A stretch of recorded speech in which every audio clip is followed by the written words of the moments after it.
આજનો આપણો પ્રયોગ છે પાણી નીચે કેમ નથી પડતું. તો સૌપ્રથમ આપણે એ માટે એક પાણી ભરેલો ગ્લાસ લઈશું. ત્યારબાદ એક કાગળનો ટુકડો લઈશું. હવે આ કાગળને આપણે આ પ્રમાણે ગ્લાસની ઉપર ગોઠવી દઈશું.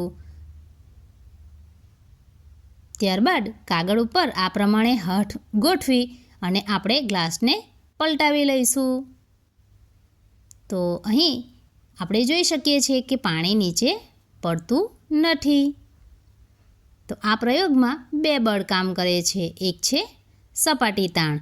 પાણીના અણુઓ એકબીજાને ખેંચીને ગ્લાસની ધાર પર પાતળી સ્કિન જેવી સપાટી બનાવે છે, જે કાગળ અને ગ્લાસ વચ્ચે એક પ્રકારનો સીલ બનાવી દે છે. આ સીલ હવાને અંદર પ્રવેશતા રોકે છે, એટલે પાણી પડતું નથી. અને બીજો નિયમ છે, એટલે કે જે બીજો બળ છે એ છે હવાનું દબાણ.